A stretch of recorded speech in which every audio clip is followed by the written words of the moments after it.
Bienvenue sur votre chaîne préférée Akhbar al-Bled de Hassan Atlemsen. La nouvelle Algérie de Tebboune et de Chengreha, récit d'un échec diplomatique ou les bavures d'une diplomatie aux ordres. L'Algérie nouvelle du tandem Tebboune-Chengreha collectionne les revers diplomatiques les uns après les autres. Exclue du processus de paix en Syrie, marginalisée au sein de l'UMA, absente des grands rendez-vous internationaux, l'Algérie nouvelle du tandem Chengreha collectionne les revers diplomatiques les uns après les autres, alors que ses médias ne cessent de claironner le retour en force de la diplomatie algérienne, transformant l'échec d'un sommet arabe tenu à Alger le 1er novembre dernier en un succès qui n'existe que dans leur imaginaire.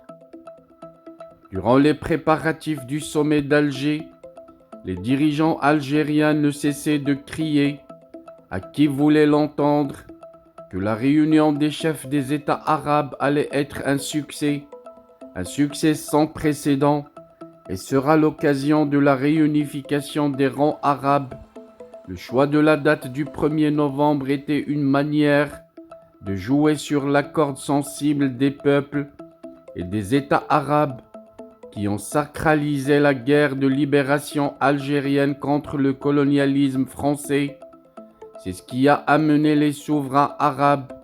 d'accepter la tenue du sommet de la Ligue arabe au mois de novembre 2022, alors qu'il devait se tenir au mois de mars de la même année. Le sommet a été annulé à cause de la politique belliqueuse des dirigeants algériens à l'encontre du voisin marocain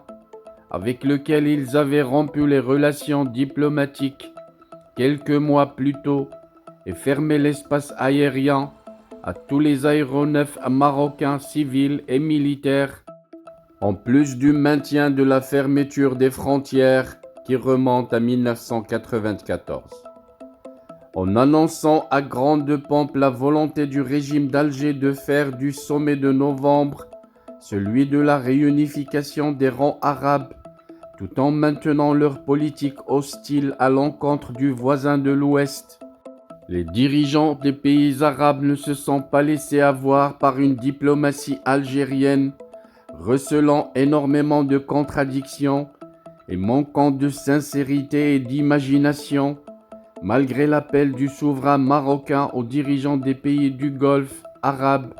à se rendre nombreux à Alger pour la réussite du sommet. Aucun des rois et émirs de cette région ne s'était rendu à une réunion dont l'objectif était beaucoup plus de redorer un blason algérien suffisamment terni que de redonner à cette Ligue arabe un nouveau souffle dont elle a besoin. Le seul chef d'État des pays du Golfe qui s'était rendu à Alger est l'émir du Qatar, Tamim Ben Hamad Al Thani. Sa présence a beaucoup plus desservi ses hôtes qu'elle ne les a servis. Non seulement l'émir arrive en retard et du coup n'assista pas à l'ouverture de la conférence, pire encore, le lendemain, il ne se rend pas à la réunion, il passa la journée à faire du tourisme à la Casbah, dans le vieil Alger, après avoir contraint le président algérien à suspendre les travaux du sommet pour l'accompagner à déposer la première pierre d'un hôpital financé par le Qatar et réalisé par les Allemands. Tebboune avait beau ronronner que son sommet était un grand succès, il n'en demeure pas moins que tous les observateurs, qu'ils soient arabes ou étrangers, ont fait le constat d'un échec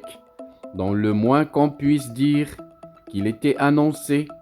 un échec dont la responsabilité est pleinement assumée par une diplomatie soumise totalement aux ordres des militaires qui font une fixation sur le Maroc pour justifier leurs excessives dépenses en matière d'armement, un armement dont ils tirent d'importants pots de vin au vu et au su de tout le monde. Ce n'est pas un secret pour personne. La Syrie, cet autre registre de commerce vite perdu. Alger qui a longtemps carillonné sur la question syrienne pour en faire un registre de commerce qui détournerait l'opinion publique locale de ses véritables problèmes politiques et socio-économiques, vient d'essuyer un cinglant revers sur la scène politique arabe. Le 30 avril dernier,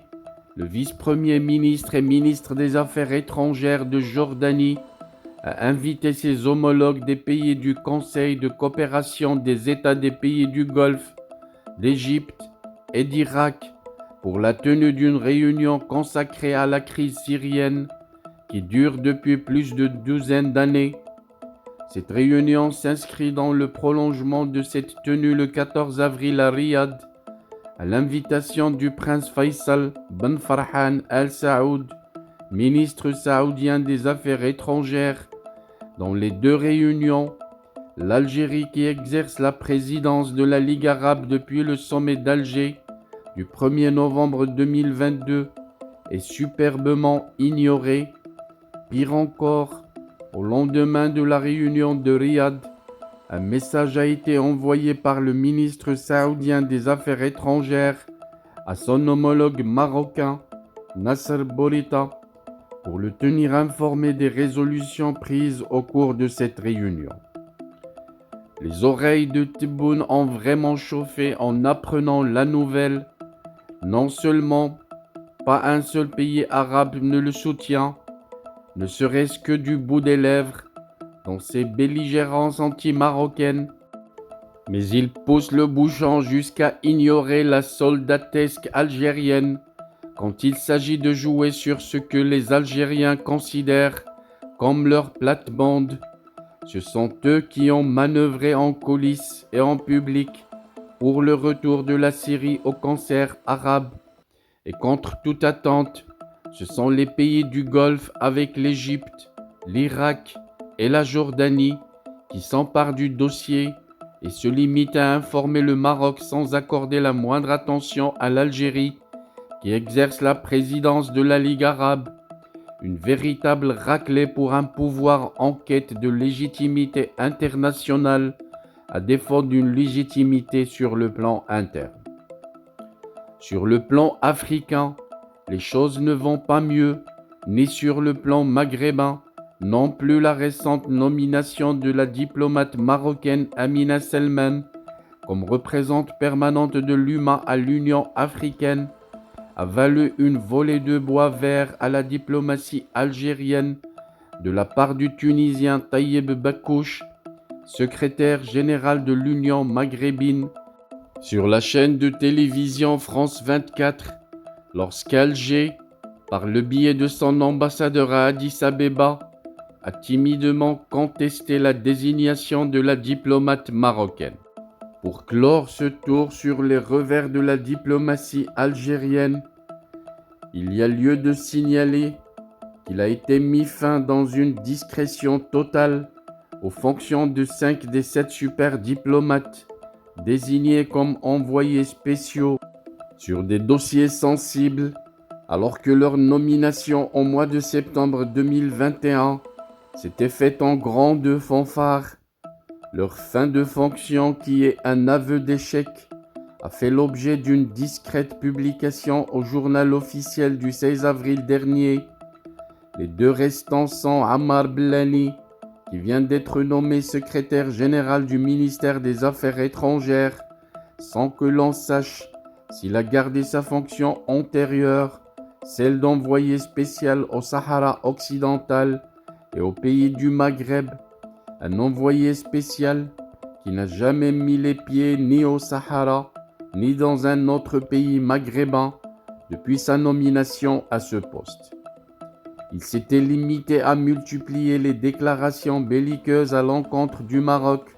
durant les premiers mois de son mandat, mais depuis, plus rien. Le deuxième super diplomate est Boudjema Dlimi, envoyé spécial chargé des questions africaines et du suivi de la réconciliation et de la paix au Mali. En conclusion, Jamais la diplomatie n'a connu autant d'instabilité comme sous le régime du duo Shengriha-Tebboune. 3 ministres des Affaires étrangères se sont succédés en 3 ans et création de 7 postes de super diplomates, vite dissous, faute de performance. Une performance qui ne pourrait jamais voir le jour tant que le diplomate n'est qu'un exécutant d'ordre venu des casernes, ordonné par les caporaux d'Alger, laissant entendre un diplomate qui a connu les temps glorieux de la diplomatie algérienne.